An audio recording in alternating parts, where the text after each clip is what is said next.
All right, hello everyone. Good morning, everyone.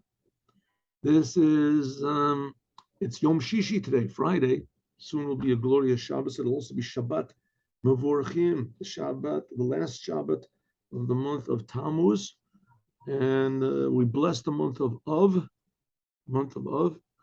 If you remember, we just finished learning a speech about the Lubavitcher Rebbe about 3 levels that are hinted at in Av.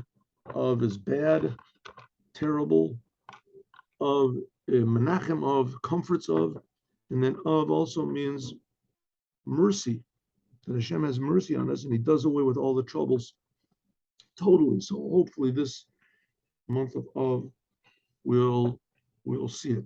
This speech of the Rebbe, that speech was in the 4th book of speeches of the Rebbe. This is in the 33rd book of speeches of the Rebbe.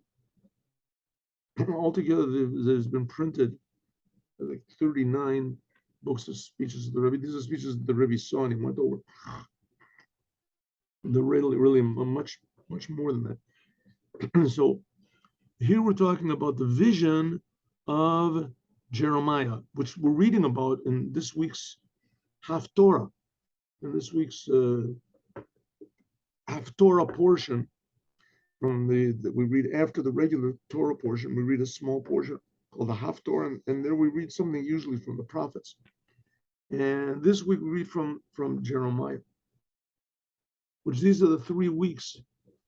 We're in the 3 weeks now of, hardship, hard 3 weeks, when God is sort of chastising us and reproving us for the destruction of the temples. First temple and second temple were destroyed on the 9th day of which is the end of this 3-week period, which begins when the walls of the temple were broken into.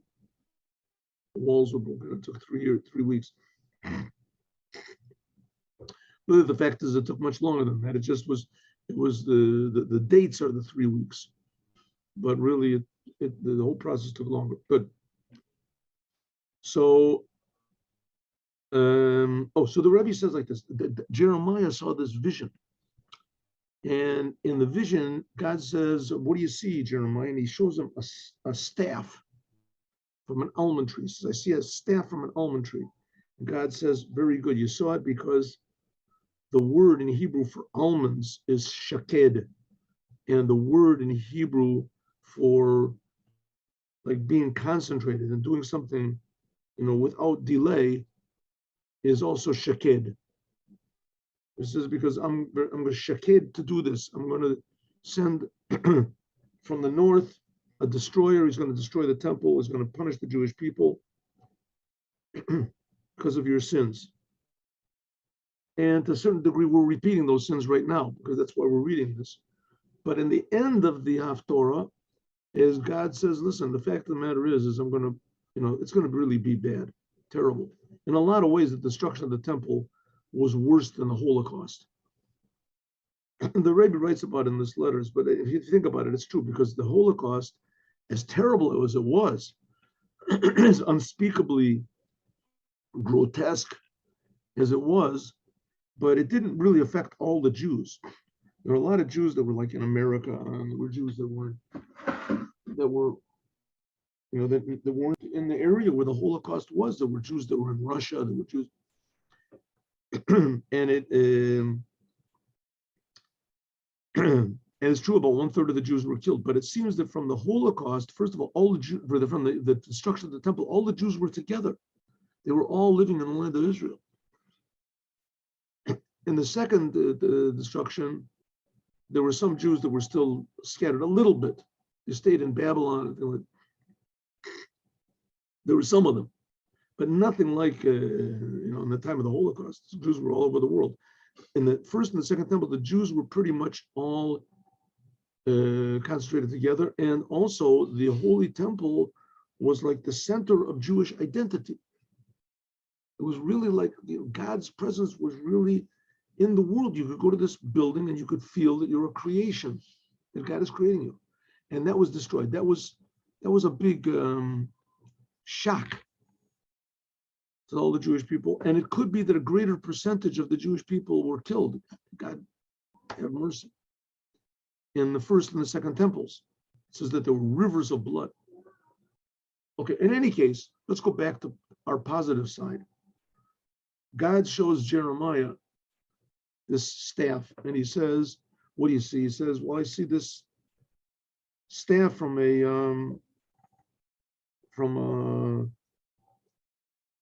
almond tree.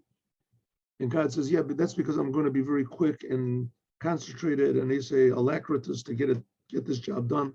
I'm going to send Nebuchadnezzar. He's going to destroy the temple, scatter you all around. So the Rebbe asks a couple of questions. Remember, I'm just doing a summary of what we learned yesterday. So the Rebbe says, okay, the lesson that he wants you to learn is from these almonds, not from the staff. But what's the thing with the almonds? The almonds, they take 21 days to grow. That corresponds to the 21 days, the 3 weeks that we're in now. So, but in Hebrew, there's what's called shkedim and luzim. Luz. It says that there's almonds. Those are when it says the shkedim, those are a type of almonds that they're very bitter when they're small, but as they grow, they get sweeter. Which is not the case. The other case, luzim, wherever those are almonds that start off sweet when they're young, when they're small, and as they get bigger, they get bitter. So God showed them these type of almonds that are sweet at the end. In other words, it's bitter now, but it's going to be sweet in the end. Good. So the Rebbe said, okay, that's pretty nice. That's sort of a positive message. But why did he show them the staff? The point was with the almonds themselves. Why the staff? And even in the beginning, he didn't even show them a staff with almonds in it. He just showed them a staff of almonds. So he said, why? And that's what we're answering now. And the explanation is like this. A second, let me make this bigger. The explanation is like this. Mavur Makomot, that's explained in many places, and especially these two names that they are called the Jewish people. Sometimes the Jewish people are called Shvatim, and sometimes they're called Matot. Shevet is a tribe, and Matot is also a tribe. But these two also mean sticks. A shevet is a stick, and a mata is also a stick. A staff. I have the shevet but mata. The difference between the word shevet and the word mata, both of them mean tribes, and both of them mean staffs. You know, a staff, a big stick. Shevet u anafrach. A shevet is a stick that's soft. Sheish lo adayin lachluchis. It still is like fresh. Mianikas elan, because it's just recently taken from the tree. It's still nurturing from the tree. Alachas how much more so when it's still joined to the tree. It's still called the shevet, masha'enki and mateh, which is not the case. Mateh, the word mateh, which means a staff, a cane, if you want to call it, a mateh.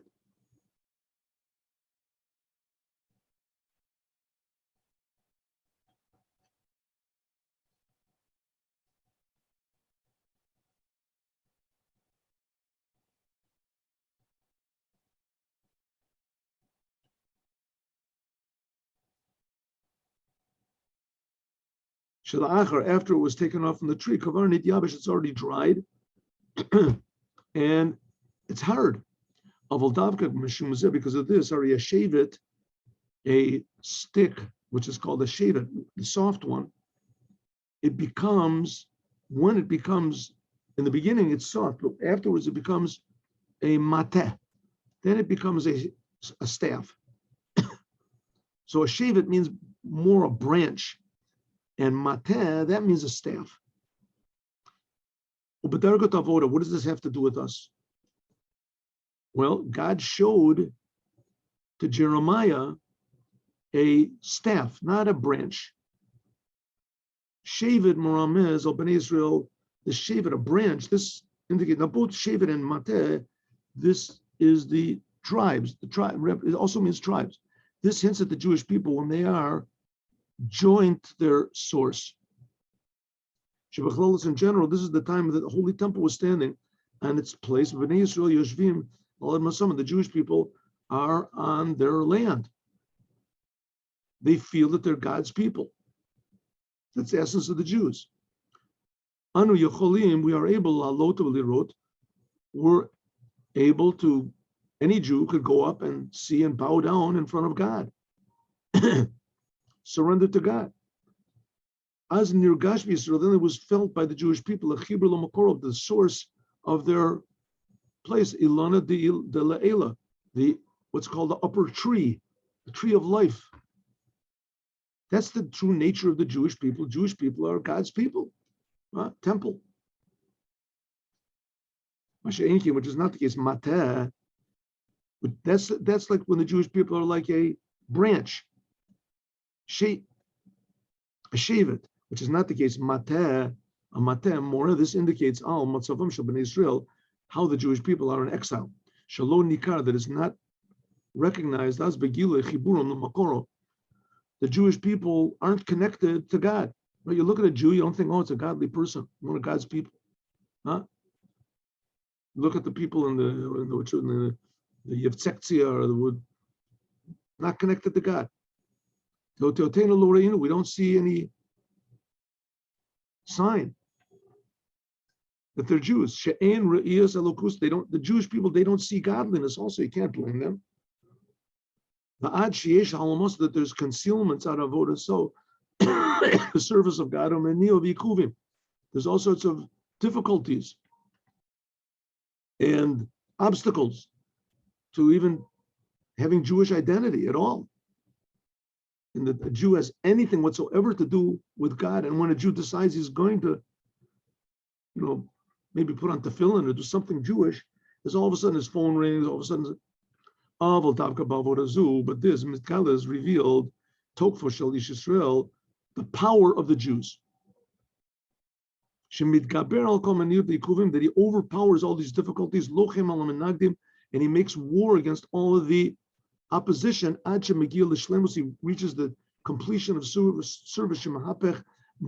He transfers bitterness of the exile to sweetness of the redemption. I remember this was, what is it, 1967 or something like that. It was the World Series. I don't know, you can check me out, but there was a pitcher called Sandy Koufax. He was a Jew. Some say he was the greatest pitcher of all time. He struck out more people in consecutive, whatever. He's a fantastic pitcher, a tremendous fastball, curveball, everything like this. And it was he was a Jew, but he had absolutely no outward sign that he was connected to God at all. He was a Jew, but like some guy's a Mexican, another guy's from Haiti, another guy's from, it was a Jew. It was like one of the latter things in his portfolio that he's a Jew. And suddenly on Yom Kippur, it was in the World Series, he refused to play. He said, it's Yom Kippur, it's a holy day, I'm not going to pitch. He was like the basis of the whole team. There were times when he pitched and his team didn't have to do anything. He just struck everybody out. His team just, they could have just sat in the dugout or whatever. He just said, no, I'm a Jew. I'm not going to. The fact that he wasn't religious at all. So why did he, Yom Kippur, why did he stop? I'm a Jew. A Jew does what God says. So Yom Kippur, I'm not going to play. This is not messing around. I mean, this is like, first of all, potentially losing a lot of money and all the other repercussions that could be. He said, listen, whatever there is, I'm not going to. I don't know if he did that. I mean, I don't think every Yom Kippur he didn't play. I don't know. But the Rebbe made a whole big thing about this. Look at the power of a Jew. Look what a Jew is. He broke through all of these obstacles. And the fact that he wasn't religious made it even more, accentuated it even more, the power and the uniqueness and the power of defiance that he had to do a thing like that. It was a big Kiddush Hashem, the whole entire world, right? Suddenly Jews all over the place, that they felt totally disenfranchised. That baseball was, if you had an order of important things, baseball was like among the high ones, and Judaism was maybe number 100, if at all. And even him, it was like that. All of a sudden, he said, you saw some power. That's what the Rebbe says, shave it. This shows on the power of the Jewish people when they are separated from their source. Shemahapech, that he transforms the bitterness of the exile to the sweetness of the future redemption. Suddenly the Jewish people will be synonymous with God, people who serve God. According to this, we have to say, Sharem is b'makel, this whole hint, the message that's being sent through God showing Jeremiah a staff, Shebnevuas Yirmiyahu, in the prophecy of Yirmiyahu, is showing the power of the Jewish people, like a mateh, like a staff, in order to transform bitter to sweet, that this is the Techunatam shel shkedim, that's what we said, that's a shkedim.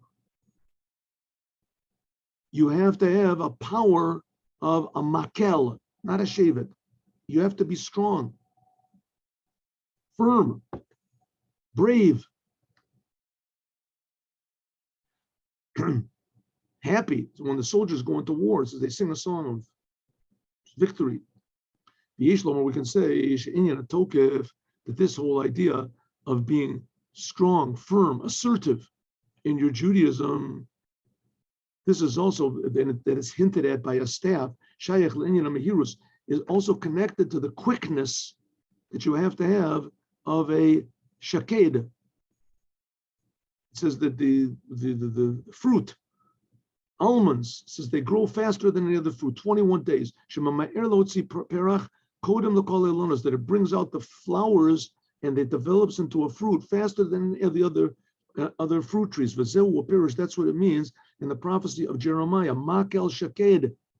Isha makel shaked. This is a remez, what God said, Mimaher lasot, that God is going to be makel. That's like a mateh, a staff from a almond tree. This shows that God is going to bring out the firmness and the power of the Jews quickly. It's known, Birad Morazakin, what the first Rebbe says, Vayigmol shkedim gabimata Aaron. Remember, there was when Korach stood up and he tried to take away the priesthood, the kahuna from Aaron. So all the people agreed with him. And they said, why can't we be priests also? What's wrong? We're all holy. So Moses said to them, okay, the heads of each tribe, take a staff, give it to me. We'll bring it into the tabernacle and wait overnight and let's see what's going on. They put them in, everybody put their name on their staff. Aaron put his name on his staff. And in the morning, remember we learned this just 2 weeks ago. And in the morning, the staff of Aaron had grown almonds. It had flowers on it and buds and almonds.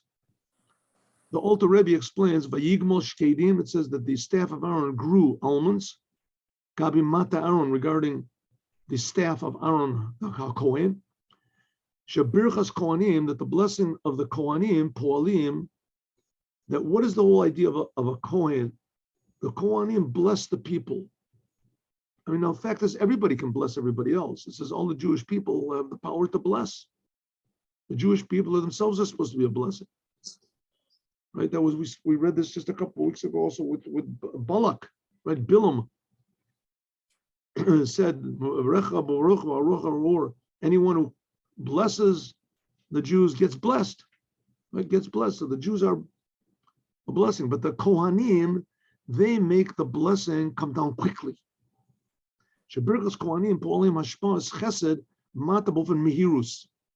That sometimes you can give a person a blessing, but the person doesn't deserve the blessing, or there's some sort of confusion in the upper worlds that prevents the person from receiving the blessing. Well, the Kohanim break through all of these barriers and bring any blessings that are waiting for people, bring them down quickly.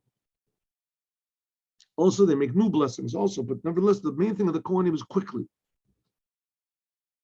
Ki yesh hashpat chesed, sometimes there is a blessing of a person for a person that mitakev, that delays the shoah, and it can wait ad shenimshach until it comes down finally in the physical world. Hainu shari b'kolish talshlus meichel leichel. Sometimes a person is waiting for him a big blessing in heaven, but until it comes down from one chamber to the other, and it's judged, does a person fit for this or not? Zu yumshach hashpalamata is ma'anim bedino, as it says, in the upper worlds, it's looked through if it really should come down or not.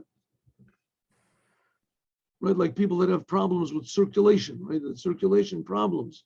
You fix up the circulation, the person can be healthy. When you're inking, which is not the case, the same thing with the blessing comes down quickly. When Aaron makes the blessing, then he brings any blessings waiting for a person down. As hashafa, then the blessing is drawn down by Mehirus quickly. So one of the things of the Kohanim is to speed up any blessings that are waiting for people. Derech Kol Olamos brings them down through all the worlds without any prevention. That's what the Kohanim have the ability to do. Kamasha, like it says, like a nahar, like for instance, a big river, a big huge river. That's what the Alter Rebbe says. It's like a big river that was dammed up, or there were things that were stopping it. As soon as you remove all of the barriers that are stopping the water, as the water flows with a tremendous tigburas gedola, with a tremendous power, lo yu'ukav al yadei minim ve'ikuvim, they won't be stopped by any sort of prevention scheme. Holech yelech, it'll go min hagov kimin hagov, the river will go in the way that it was supposed to, that it always does. V'yishtof ha'itzim, and even more, if the dam breaks, then the river comes with tremendous power, and it washes away any wood or stones that stop it. We understand that this idea of mihirut, quickly, it comes from that's the idea of this. The Kohen has the staff. What's the staff show? Of almonds, that it comes quickly. That's the whole idea of the Kohanim. Blessings come quickly. The same thing as the Shkedim, as the almonds. And the Makel means that it comes not just quickly, but powerfully. I'll call them Enios Vikuvim, that all of the difficulties are swept away. So the same thing is with the Jewish people. The Jewish people, they're really God's people. And every Jew is the son of God. And the Jewish people are supposed to be here to bring blessing to the whole world. We're God's people. God is the creator. God gives life. But there's all these preventions. People don't see it. They don't feel it. The Jews themselves don't feel it.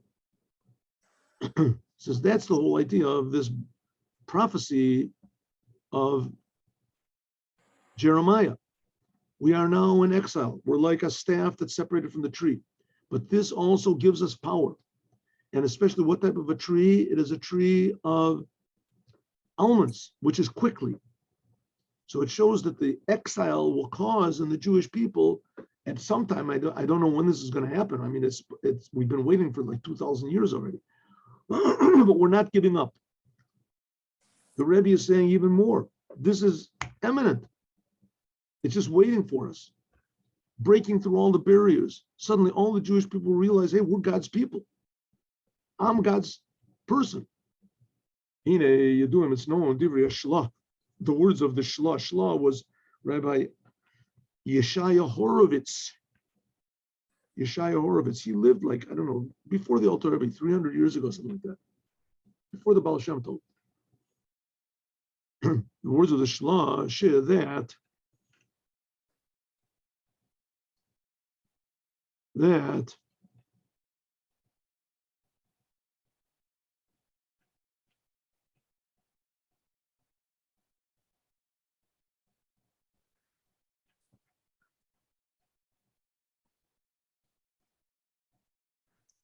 Shlosh Parshiot, that these three Torah readings that we read in these 3 weeks, which they are Matot, Maseh, next week's Maseh, the week after that, Devorim, the beginning of the book of Deuteronomy. Tamid Cholim, they are always in the 3 weeks, the 3 weeks of mourning. Ki hu davar bi'ito, because this is a thing which is very relevant to the time. And he explained over this book, the Shlo. It's called Shnei Luchot HaBrit, the book that he wrote. And the first Rebbe of Chabad was very influenced by his thinking. Umavor Kami explains many things to what they are, the connection between these 3 Torah portions and the 3 weeks of mourning for the temple. But Alpia, now that we said before, now we can say a really clear hint at this week's Torah portion. Matot. This week's Torah portion is called Matot. Like Makel Shked. Matot means, like we said before, a staff separated from the tree, but hard, powerful. Yishlon, we can say that this week's Torah portion is called Matot. That's what it means, staffs. It means that it's a word for the tribes, but they're called Shamakel and Shaked and Mate. All these words, these all show on the same thing, power. The power and the courage. Lafoch matzav bilti ritzui, to transform something that's bad, the tov to good. Marumas, and this is hinted at in this week's Torah portion. That this week's Torah portion has these 3 things. First of all, it begins with vows. Then it is the war against Midian. And then finally, the story about Bnei Gad and Bnei Reuven. In the afternoon class, we didn't do this 3rd part over here. Just to go over quickly, what happened was that the Jewish people are about to enter the land of Israel. They're going to go in with Joshua, Yehoshua. And Bnei Gad and Bnei Reuven, they come up to Moses and say, listen, Moshe, we have a lot of sheep. And this place where we are, before we go into Israel, before we cross over the Jordan River, this place over here outside of Israel is really nice, and it's really big, and it's good for our sheep. So we want to stay here. So Moses gets all angry at them. What are you doing? You're doing the same thing as the spies did. They didn't want to come to the land of Israel, and they discouraged all the Jewish people. And the same thing with you and Moses. You were evil people. Moses really curses them out. And they said, "Oh no, we didn't make ourselves clear, Moses. We're going to go and fight. We're going to go into the land of Israel. We'll be the first ones.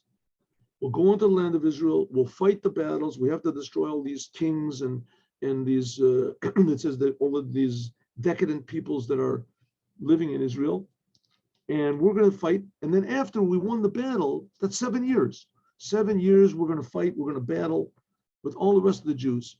And then after the 7 years of war, then we'll relinquish our part in the land of Israel, and we'll dwell outside of Israel. That's the story of Bnei Gad and Bnei Reuven. Moses said, okay, good. Okay, these 3 things, namely vows, that's how the Torah portion starts off, with vows, right? A man takes a vow, a woman takes a vow. As the woman, her father can negate the vow, or her husband can negate the vow. Or if she's already married, and the rabbi can negate, if she's already, is single, then the rabbi can negate the vow. Vows. The war against Midian. Remember, God said, Moses, fight against Midian and then you'll die. Moses immediately fought, and the story about Bnei Gad and Bnei Reuven that I just explained to you. Let's see how these three things show at the power of the Jews transforming bitter to sweet quickly. First of all, vows. You do what's known, the Maimer Chazal, what the rabbis say regarding vows. It seems to be opposing one the other. One place it says Nadarim Sayib Leprishos, it says that Nadarim, we just learned this, remember Pirkei Avot, in the 3rd chapter of Pirkei Avot. Nadarim, vows, are a fence around, serving God. Good thing. And in the Jerusalem Talmud, it says, Lo dayach masa asa l'chal Torah. What are you making vows for? Isn't it enough for you what God forbade already? Right? God wants you Jews to be in the world. He wants you to use the world. What are you making things forbidden? What are you taking vows for? So are vows good? Sure, it's great. Or are vows bad? Of course, terrible. Which are they? It's talking about two different levels in the service of man. In the beginning of a person's service, as he has to have zero, very, very careful. In the world sometimes poses a big, stumbling block. Therefore, a person comes down into the world, and the world might overpower him, trick him, entice him. A person was not put into the world to be sunk into the physical world. Therefore, he has to have separation from the world. He has to take vows. But after a person comes to his senses and he starts realizing he has to serve God, and he's not here to world to receive, but he's in the world to serve the Creator, make the world a better place, as Me'irbo, or a Kedusha that shines in him, a little bit of holiness, until he has the ability to refine Begashmis, the physical world, and to elevate it to holiness. Exactly the opposite. He has to work in Biru V'zich Cholam. He has to refine the world. Not work on himself. He's got to refine the world. Therefore, then we can understand that the whole idea of taking vows, the main thing is in the beginning of a person's service. Or maybe even in the middle of a person's service, when he has to have some fences to remind him that he's holy and that the world, he's supposed to have a positive effect on the world, not that the world has a negative effect on him. Although taklit b'davar, but the purpose is hafarat nadar. The whole goal is, like we said, remember we learned that Sichot in Dalit in the beginning of this week. The goal is that the vows should be annulled by the father or the husband, or hataras nadarim, like we said, by means of the wise, the rabbi. Sha'av abal v'chacham, they have the power to remove, and that the vows, a person doesn't need it, that a person on his own, that previously he was umatzavo shezakuk, that previously he needed vows to keep him away from the world. Yochol lalot, a person can elevate, but through the rabbi, or through the father, or through the husband. These are three different levels in holiness that are available to every single Jew, that a person, the world, not only doesn't have a bad effect, but he can elevate everything in the world to holiness. Hey, mevatlim is a neder, they can negate the vow and transforming what's forbidden to be permissible. This is the connection between nedorim lamatot. This is the whole connection between vows and staffs. The whole purpose of the vows is that by means of them, they can give the power to transform and quickly the darkness of the world to light. That's the whole idea of vows. In other words, putting you in your proper place, separating you so that you can do your job, that the world doesn't interfere, confuse you. That's vows. Number two, the war against Midian. The main thing, and the long explanation in our Torah portion about the war, the Parshatenu, it doesn't talk about so much about what exactly happened in the war or the victory. It just talks about, it says the Jewish people went out to war, and then there's a whole long story about the Shalal and the Malkoach, about the spoils of war that the Jews took. that they brought back slaves and they brought back sheep and they brought back cows. And then they brought back riches, how much money they brought back. And I said, that takes a long time. Shel Midyan, V'taratam, and how to make kosher the vessels. It says you have to, if they were used for eating food, then you have to kosher them, you have to boil them, or you have to put fire on them to take out the bad taste. And you also have to sprinkle them with water from the red cow. The Kain Chalukas Shalal, and how to divide up the riches that were taken.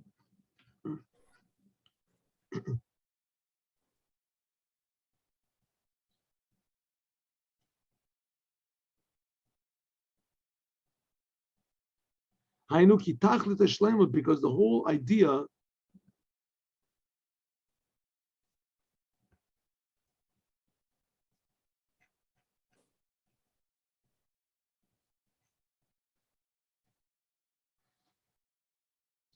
because Tachlit Shlemut, the whole idea of war against Midian is not to destroy Midian, to destroy the bad things, or in our case, the klippa of Midian. This we learned was the force that brings arguments and hatred into the world. That's not the idea of the thing is the war. That's why in our Torah portion, it doesn't talk that much about the actual war, what happened. But transforming the bad to good, transforming the bitter to sweet, to refine and to elevate all of these spoils that were taken from Midian, to elevate them to holiness. Ad shechelko horam liot truma l'Hashem, until a portion was even taken for, it says, a gift to God. And so, and others, what's the Rebbe saying? Well, we have the third thing yet. This week's Torah portion, it also contains this vital and urgent message that is also found in the prophecy of Jeremiah, of God to Jeremiah, and of Jeremiah to the Jewish people, to us. Namely, the Jewish people have to be strong. And the exile makes them stronger.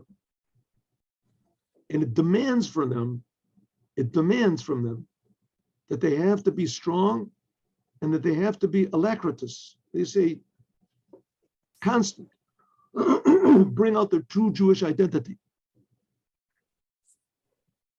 We see that when the Jewish people, they had it all good and there were no troubles, that the Jewish people, they didn't act like Jews.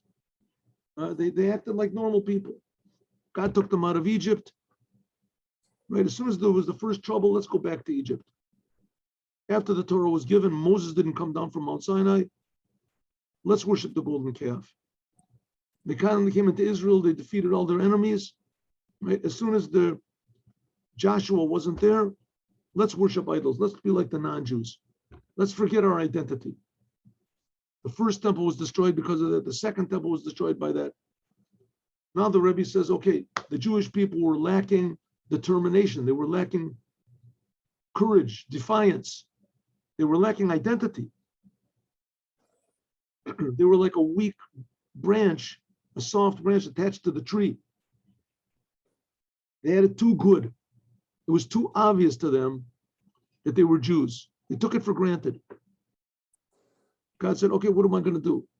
We'll give them an exile, destroy the temple, and there'll be all these opposites and difficulties, and the Jews will have to come to each one to his own true identity and his own true purpose in the world.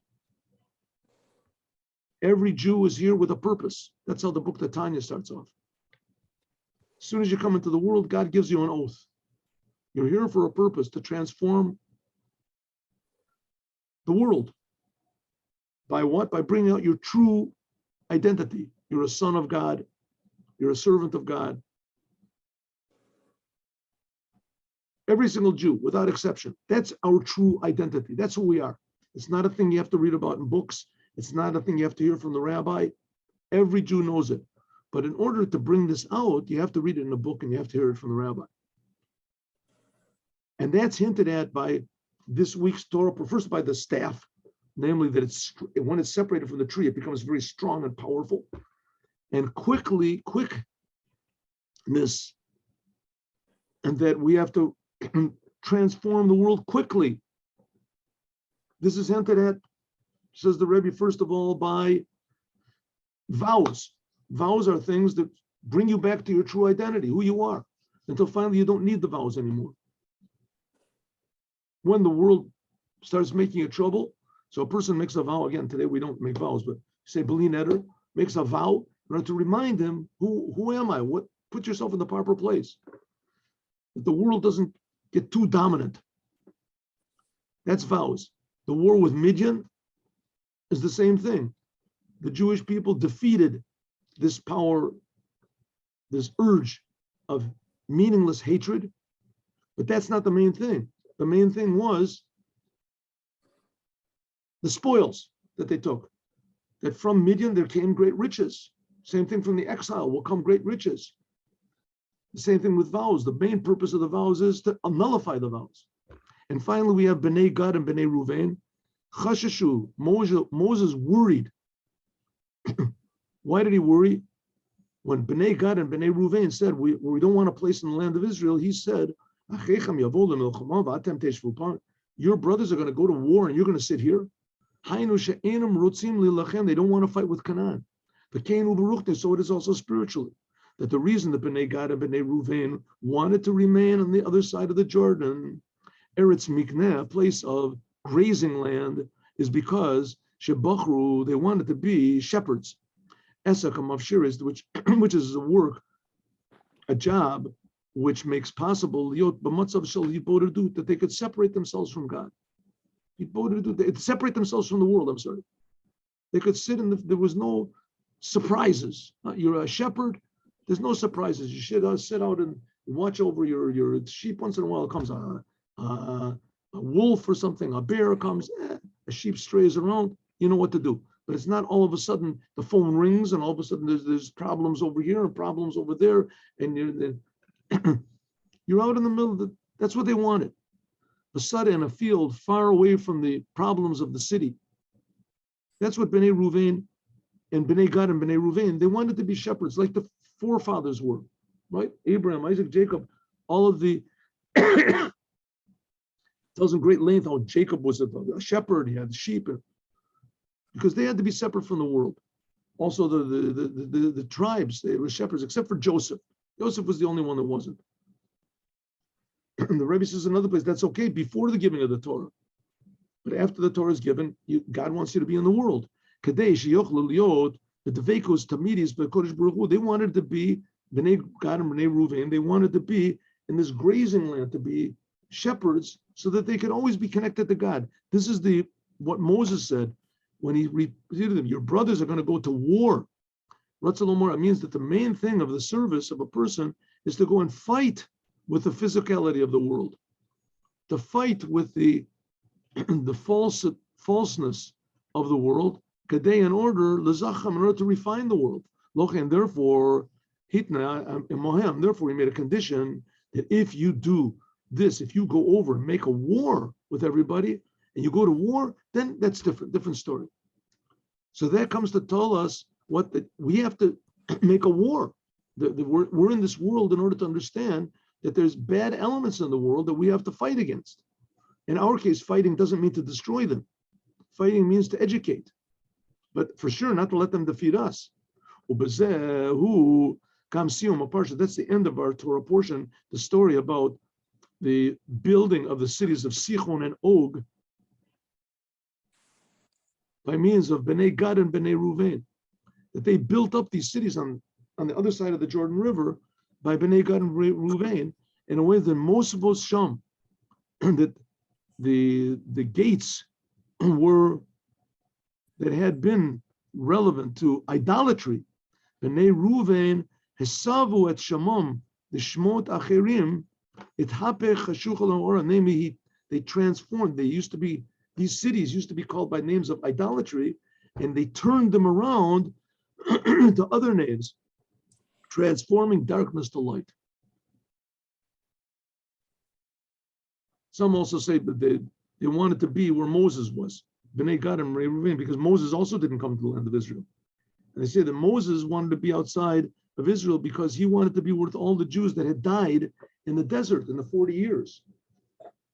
And not only that, it says when Moshiach comes, that there'll be lands will be added on to Israel. We'll get the 3 lands. God promised Abraham 10 lands, and he only gave the Jews 7. And the other 3 lands, that's where these Bnei Gad and Bnei Reuven, that's where they are.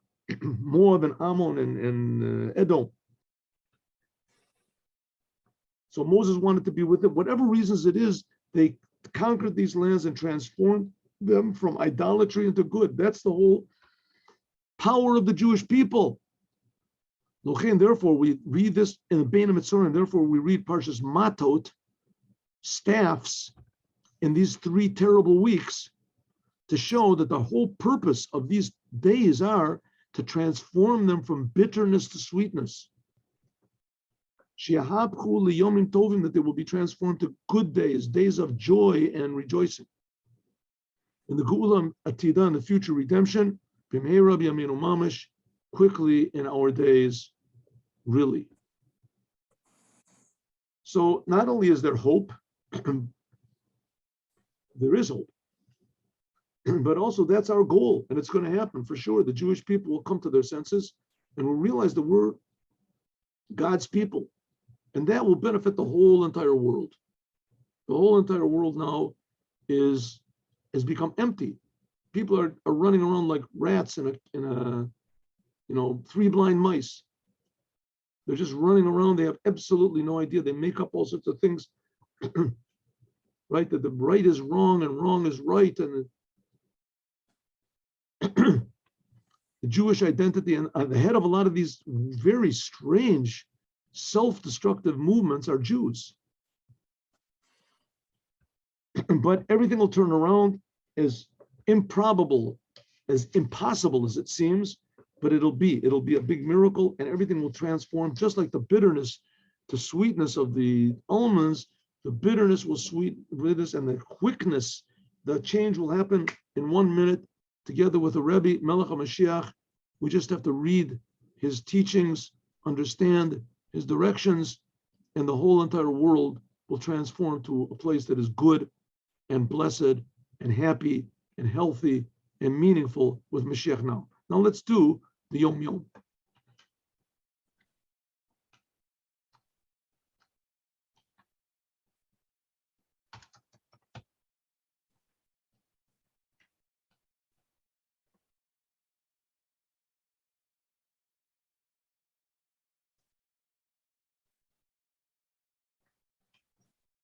When Matot and Masai are separate, like this year, then on Shabbat and Mincha, then the Levi Aliyah ends with the last journey. Okay, you'll have to see this in the Siddur, what it means. That's today.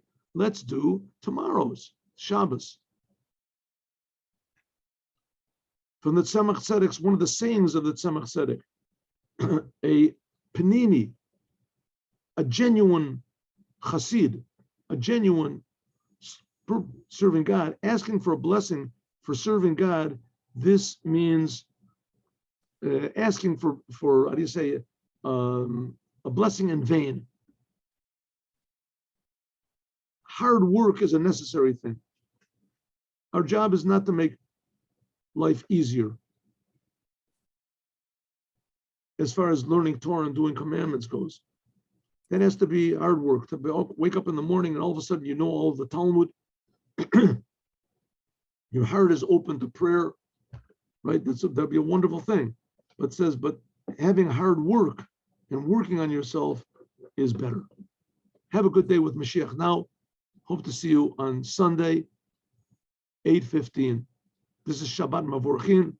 It should really be a Sabbath of blessing. We should transform all the curses that are in the world and in day-to-day life, all the disappointments and difficulties. We should transform them all to blessings. There should be only health and happiness, productivity, and peace.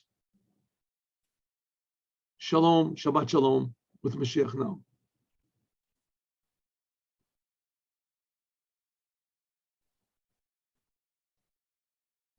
Thanks for coming, everyone. Thank you.